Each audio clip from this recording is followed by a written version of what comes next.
Online ক্লাসে আজ আমরা অষ্টম শ্রেণীর একটা পাঠ্যাংশ নিয়ে আলোচনা করব।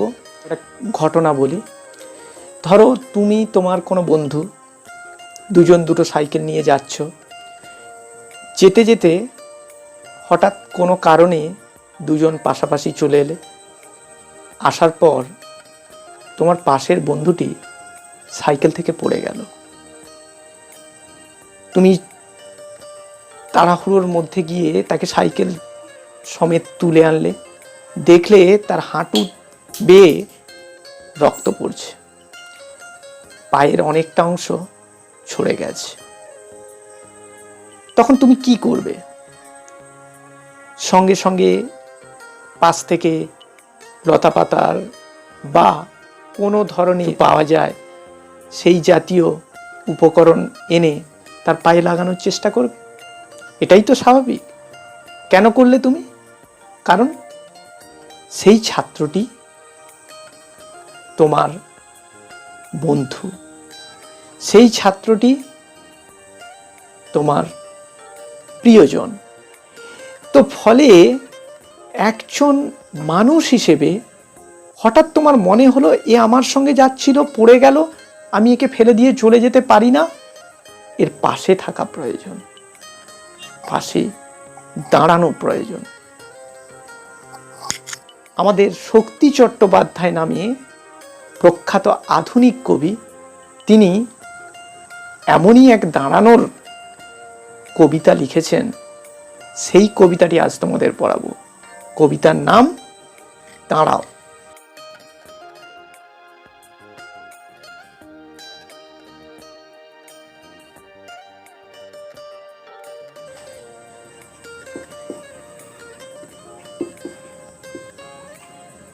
আমরা তো প্রায়ই বলে থাকি দাঁড়াও, দেখাচ্ছি মজা, নাকি? ক্লাসে তো প্রায়ই বলে থাকি। কিন্তু এ দাঁড়ানো সে দাঁড়ানো নয়। এ দাঁড়ানো পাশে দাঁড়ানো, এ দাঁড়ানো ভালোবেসে দাঁড়ানো, এ দাঁড়ানো সহযোগিতা করে দাঁড়ানো। কবি শক্তি চট্টোপাধ্যায়।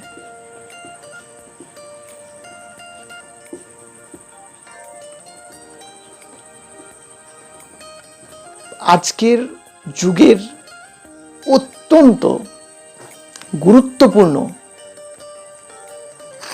এই কবিতা সময়ের ক্ষেত্রে মানুষ আজ ভীষণ স্বার্থপর হয়ে গেছে। মানুষ শুধুমাত্র নিজেকে চেনার তাগিদেই, নিজেকে বড় করার তাগিদে ছুটে বেড়াচ্ছে। তাই এই কবিতা আজকের সমাজে জীবন্ত দলিল হয়ে উঠেছে। কবিতা পড়ার আগে আমরা যেমনভাবে কবির সম্পর্কে জানি সেটা বলবো। শক্তি চট্টোপাধ্যায়, যিনি 1933 সালে জন্মেছিলেন এবং 1995 সালে প্রয়াত হন। 1933 থেকে 1995 তাঁর জীবনকাল। বাংলা ভাষার অন্যতম প্রধান কবি। দক্ষিণ 24 পরগনার বহারু গ্রামে তার জন্ম। পড়াশোনা করেছিলেন কলকাতা প্রেসিডেন্সি কলেজেই। তার প্রথম কাব্যগ্রন্থ হে প্রেম হে নৈঃশব্দ। ছোট প্রশ্ন আসে, শক্তি চট্টোপাধ্যায়ের লেখা প্রথম কাব্যগ্রন্থের নাম কি? হে প্রেম হে নৈঃশব্দ। এছাড়াও ধর্মে আছি, জিরাফেও আছি, হেমন্তের অরণ্যে আমি পোস্টম্যান, সোনার মাছি খুন করেছি, যেতে পারি কিন্তু কেন যাব, অত্যন্ত প্রসিদ্ধ কাব্যগ্রন্থ। কুয়োতলা, অবনী বাড়িয়াছ, তাঁর লেখা বিখ্যাত দুটি উপন্যাস। অবনী বাড়িয়াছ অত্যন্ত জনপ্রিয় উপন্যাস। তিনি তাঁর সাহিত্য কীর্তির জন্য জিতেছেন আনন্দ পুরস্কার এবং বঙ্গের শ্রেষ্ঠ সম্মান সাহিত্য একাডেমি পুরস্কার। এই শক্তি চট্টোপাধ্যায় যখন কলম ধরেন, অবশ্যই সমাজটাই তার কাছে বড় হয়ে ওঠে। আজকের সমাজের যে পরিস্থিতি, যেখানে মানুষ মানুষকে খুন করছে, মানুষ মানুষকে বিপদে ফেলছে, মানুষ মানুষকে পেছনে ফেলে যাওয়ার চেষ্টা করছে, এই ইঁদুর দৌড়ের বাজারে তাহলে মানবিকতা কি হারিয়ে যাচ্ছে? সে প্রশ্নের উত্তর খুঁজেছেন কবি। কবি তাই মানুষকে দাঁড়াতে বলছেন। এমন ইঁদুর দৌড়ে গিয়ে লাভ নেই, কবি থামতে বলছেন। এটা যেমন একদিকের ইঙ্গিত, ঠিক অন্য দিকের ইঙ্গিত। এই দাঁড়াও শব্দের অর্থ যখন থামা, অর্থাৎ তুমি একজন মানুষের পাশে থেমে মানুষকে সহায়তা করো, তার বিপদে সহমর্মী হও। খুব ছোট্ট কবিতা, মাত্র 9 লাইনের মধ্যে তিনি তার মনের ভাবটি ব্যক্ত করছেন। দেখা যাক কিভাবে কবি কাকে দাঁড়াতে বললেন। মানুষ বড় কাঁদছে, তুমি মানুষ হয়ে পাশে দাঁড়াও। প্রথমেই যে জায়গাটায় উঠে এলো তুমি, এই তুমিটিকে, তুমি কে? মধ্যম পুরুষ এই সর্বনাম তুমি দিয়ে বলা হচ্ছে আপামর পাঠকবর্গকে। পাঠকবর্গ সচেতন, যে কিনা সচেতন এবং আপামর, অর্থাৎ আজকের সমাজের সমস্ত মানুষকে কবি এই আহ্বান করছেন তুমি দিয়ে। মানুষ বড় কাঁদছে। মানুষ কখন কাঁদে? যখন সে অসহায় হয়ে পড়ে। ঝড়, বন্যা, বিপর্যয় এগুলো তো আছেই, কিন্তু দৈনন্দিন জীবনে যখন সে একেবারে বিপর্যস্ত, অসহায়, অর্থাৎ প্রথম লাইনে আছে অসহায়তা। শব্দগুলি আমি এখানে একটু লিখে দিচ্ছি যাতে তোমাদের বুঝতে হয়। তাহলে মানুষ, এদিকে লিখে দিচ্ছি, একদিকে মানুষ আর অন্যদিকে তুমি, অর্থাৎ পাঠক। মানুষ অসহায়, তাই তোমাকে কি করতে হবে? মানুষ হয়ে পাশে দাঁড়াতে হবে। এখন এই মানুষ হওয়া বলতে কি বলতে চাইলো? মানবিক। আমি কি করে বুঝলাম যে মানুষ? মানুষ শব্দটাকে ভেঙে দেখো, কি আছে বলতো এতে? মান আর হুঁশ। মান আর হুঁশ দুটো জাত থাকে। হুঁশ মানে হচ্ছে প্রাণ, যার শরীরে প্রাণ আছে, আর মান মানে সম্মান, যে অন্যকে সম্মান করতে জানে। এই দুটো মিলে হচ্ছে মানুষ। যার একটা নেই তাকে কিন্তু আমরা মানুষ বলবো না, কি বলবো? অমানুষ, তাই তো? তাহলে মান আর হুঁশ। তাহলে মানুষ অসহায়, সেখানে তুমি মানবিক হয়ে তার পাশে দাঁড়াবে। দ্বিতীয় লাইনে বলা আছে মানুষই ফাঁদ পাতছে, তুমি পাখির মতো পাশে দাঁড়াও। ফাঁদ পাতা অর্থাৎ কি? মানুষ বিপদ সৃষ্টি করছে, বিপদ ডাকছে। তাহলে মানুষের দুটো দল হয়ে গেছে। এক দল মানবিকতা সম্পন্ন, যাকে আমরা তুমির দলে ফেলছি, আর এক দল অমানবিক, যে অসহায়তার মধ্যে পড়ে অমানবিক হয়ে গেছে, কিংবা নিজে স্বতন্ত্রভাবে বিপদ ডাকছে, সেই মানুষ ফাঁদ পাতছে। তুমি পাখির মতো পাশে দাঁড়াও। পাখির মতো কথাটি বলার কথার অর্থ কি? পাখির মতো পাশে দাঁড়াও, এটাকে বলা হয় এক ধরনের চিত্রকল্প। এখানে এই কথাটি পড়লে সেই গল্পটি তোমার মনে হবে, যে গল্পের অনুষঙ্গে এই শব্দটি এসছে, যে কতগুলি পাখি এক ওই শিকারীর জালে আটকে গিয়েছিল, তারা কোনোভাবে উদ্ধার পাচ্ছিল না। কিন্তু তাদের মধ্যে একজন বুদ্ধিমান পাখি পরবর্তীকালে ওখানে হাজির হয়ে সে পরামর্শ দিল যে সবাই যদি একসঙ্গে চেষ্টা করি তাহলে আমরা শিকারীর এই ফাঁদ শুদ্ধ উড়িয়ে যেতে পারি, অর্থাৎ শিকারীকে ফাঁকি দিতে পারি। তাই এখানে বলা হচ্ছে তুমি পাখির মতো পাশে দাঁড়াও, অর্থাৎ সেই পাখির মতো বুদ্ধি নিয়ে তুমি পাশে দাঁড়াও।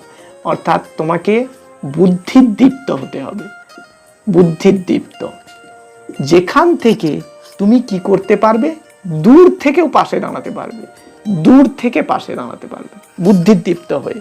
তাই কথাটি বলা, এই লাইনগুলি এই ধরনের ব্যাখ্যা করছে, এই ধরনের পরবর্তীতে এর প্রশ্নগুলো আছে এইভাবে, যে মানুষ ফাঁদ পাচ্ছে, অর্থাৎ আধুনিক কবি শক্তি চট্টোপাধ্যায় তার দাঁড়াও কবিতায় ফাঁদ পাতার মধ্য দিয়ে মানুষকে যে বিপদে ফেলার প্রচেষ্টা আনে, সেই প্রচেষ্টার কথা উল্লেখ করছেন।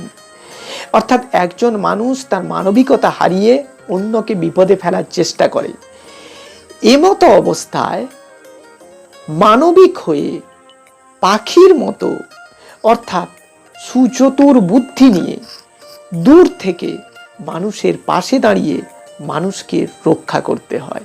বুদ্ধির জাল থেকেই এই বিপদের জাল কেটে ফেলা সম্ভব।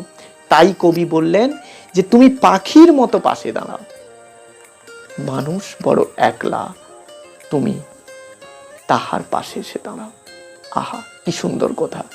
একলা, এখানে এসছে কি একাকিত্ব, অসহায় নয়, এখানে বলবো একাকিত্ব। মানুষ একাকিত্বে ভুগছে, ডিপ্রেশন, হতাশায় ভুগছে, কি করবে কি করবে না। অনেক মানুষ এরকম অবস্থা আবার আত্মহননের পথও বেছে নিচ্ছে।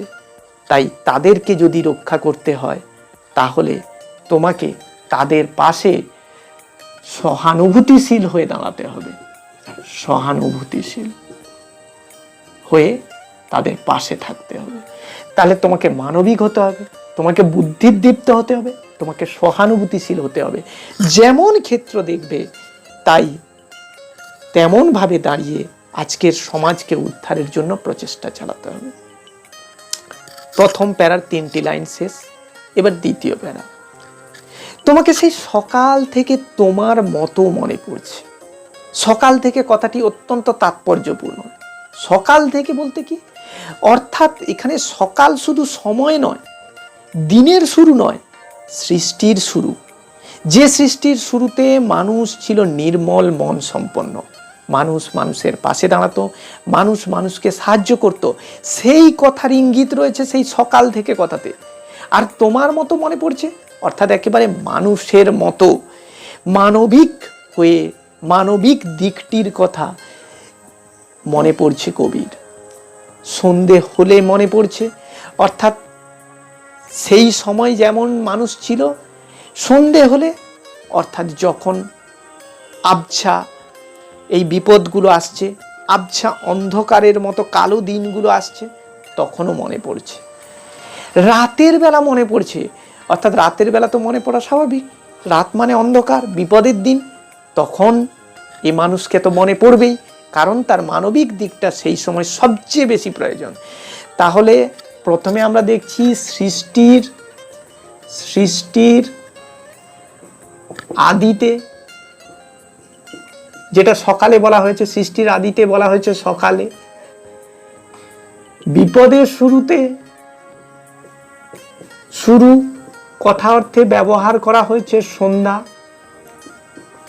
আর সম্পূর্ণ বিপদে